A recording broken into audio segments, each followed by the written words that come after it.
The Dr. Ray Podcast is a co-production of Ave Maria Radio and EWTN Radio. Here's today's monologue with Dr. Ray Guarendi. My wife is a convert to the Catholic faith. She struggled with confession. She came to the faith when she was 39. She made her first confession when she was 39. And she struggled with it. Not so much that she didn't see the value in it, of course she did. But she couldn't get it through her head that when you go to confession, you got to confess your own sins, not your husband's. Bless me, Father, for Ray has sinned. She made her first confession when she was 39. Now, any of you men listening to me, you've probably run across advice or marriage books. They'll tell you kind of the same thing. Got to be on your knees for your wife. Okay, all right. I'll follow that. She goes into the confessional. I get on my knees. And I stay there. I stay on my knees the whole time she's in that confessional. So I took a week off from work. She came out. Well, honey, what do you think? She said, you're right, Ray. I feel clean. I feel cleaner than I've ever felt. Good. That's great. So what'd you tell Father? She said, I'm not telling you that. So you could tell me. You're not bound by the seal. I'm not telling you, Ray. Okay, so I figured it out. If you want to know what your spouse or your kid tells Father in the confessional, you can't go direct. You got to kind of go in the back door. So I asked her, honey, what did you get for penance? Now, if you know what they got for penance, you can kind of reason backward to how rot gut they were. She said, I guess I could tell you that. I got a rosary. I said, rosary? That's not bad for 40 years of pagan muck. She said, with the stations of the cross at every bead. Okay. Stations are that's not bad for. I still gotta kiss you. Then she asked me, Ray, what do you usually get for penance? Me? Most of the time? Half a sign of the cross. That's hardly enough time to levitate. My non-Catholic friends don't understand confession. See, they just think, well, I can just go to Jesus. I can go to Jesus and I can say I'm sorry. But many of them struggle at the same time with the whole idea of how do I know I'm forgiven? The Lord, being a master psychologist, he knew we needed to hear the words of absolutions. We needed to feel the priest's hands over our head telling us we can count on the sacrament. We don't count on whether we feel forgiven. We are forgiven if we made an honest confession. But there's more to it than that. As a psychologist, one of the things that's painfully clear to me is that it's hard to look at yourself. It's hard to know what it is about you that needs improvement, what it is about you that's twisted, what it is about you that is hidden from your own awareness. That's hard to do. It's very hard to do.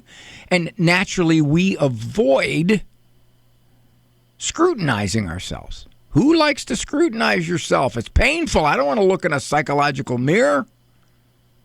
Confession, preparing for confession, looking at yourself, these are the things I need to bring to mind to ask for forgiveness. It makes you look at yourself. It makes you do something that you would naturally not do. If I didn't go to confession, I don't know how often I would think about what it is about me that needs to be different. What it is about me that is sinful. What it is about me that hurts other people. What it is about my personality that really needs some smoothing out. Why would I think that? I don't want to think that.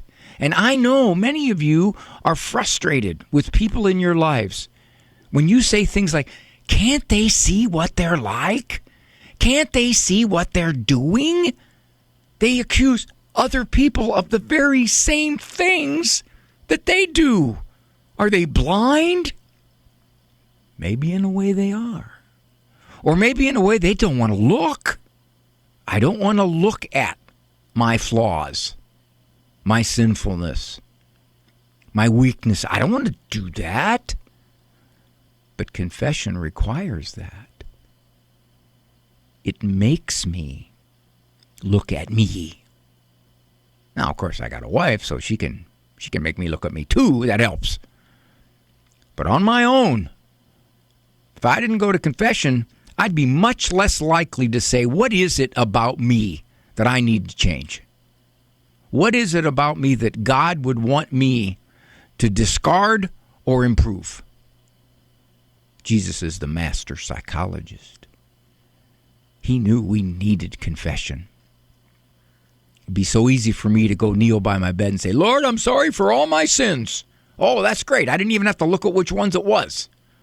Except when maybe I did a big one or two here and there, and I'd say, I'm sorry, Lord, I shouldn't have done that. But all the other stuff, all the personality stuff, all the things that are my human foibles, I don't look at that. I'll just kind of lump that under the umbrella of I'm a sinner. I don't have to actually get particular, do I? Confession makes you particular about it. Confession is a psychologically solid thing. It truly is. You go in there and you have to say out loud what you think is wrong with you and what you think you could change and improve. Yikes! That's why so many people don't go to confession anymore. It's ill at ease. This is not pleasant. But confession is psychologically very mature. It's very healthy. It's good for you. So, when I prepare for confession, I got to look at me. I don't like looking at me. I'd rather just kind of live in the illusion that I'm just fine. Confession doesn't let you live in that illusion. But at the same time, like my wife said, I feel clean. I feel cleaner than I've ever felt. So on one hand, it's tough to look at yourself. But on the other hand, not too much beats the feeling of walking out after a good confession. More of Dr. Ray's monologues can be found on his website, drray.com.